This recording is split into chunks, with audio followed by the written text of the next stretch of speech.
ইরানের বন্দরগুলো অবরোধ করতে যাচ্ছে মার্কিন বাহিনী। সোমবার থেকেই এই অবরোধ কার্যকর করার হুমকি দিয়েছে তারা। অবরোধ কার্যকর হলেই ইরানের বন্দরগুলোতে কোনো জাহাজ ভিড়তে পারবে না এবং বর্তমানে যেসব জাহাজ বন্দরগুলোতে আছে সেগুলো বাইরে যেতে পারবে না। কোনো জাহাজ যদি অবরোধ অমান্য করে তাহলে সেটি লক্ষ্য করে মার্কিন বাহিনী হামলা চালাবে।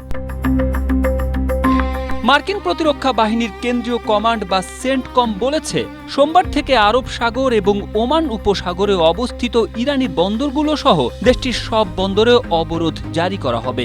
এসব বন্দরে প্রবেশ কিংবা নির্গমনে ইচ্ছুক এবং ইরানের উপকূলীয় এলাকায় প্রবেশকারী সব দেশের জাহাজের ওপরও এই অবরোধ নিরপেক্ষভাবে কার্যকর করা হবে। স্ট্রবেরি সুপার ডটেড ও ক্লাসিক ভ্যারিয়েন্টে সেন্সেশন জাগুক শিহরণ। তবে যেসব জাহাজ হরমুজ প্রণালী দিয়ে ইরান ব্যতীত অন্য কোনো দেশের বন্দরের উদ্দেশ্যে যাওয়া আসা করবে সেসব জাহাজের চলাচলের স্বাধীনতায় মার্কিন বাহিনী কোনো বাধা দেবে না। মার্কিন বাহিনীর এই হুমকির প্রতিক্রিয়ায় ইরানের ইসলামী বিপ্লবী গার্ড বাহিনী বা আইআরজিসি হরমুজ প্রণালীর কাছে আসা যে কোনো সামরিক জাহাজের বিরুদ্ধে কঠোর ব্যবস্থা নেওয়ার হুমকি দিয়েছে।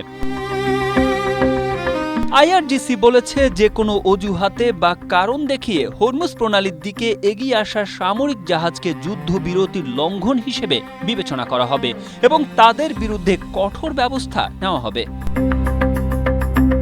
আইআরজিসি আরও বলেছে, হরমুজ প্রণালী তাদের স্মার্ট নিয়ন্ত্রণ ও ব্যবস্থাপনার অধীনে রয়েছে এবং আন্তর্জাতিক নৌ চলাচলের জন্য এটি উন্মুক্ত থাকবে। তবে বেসামরিক জাহাজগুলোকে নির্ধারিত নিয়ম মেনে চলাচল করতে হবে। বিশ্ব জ্বালানি সরবরাহের জন্য অত্যন্ত গুরুত্বপূর্ণ এই প্রণালী ঘিরে নতুন করে উত্তেজনা তৈরি হওয়ায় আন্তর্জাতিক অঙ্গনে উদ্বেগ বাড়ছে।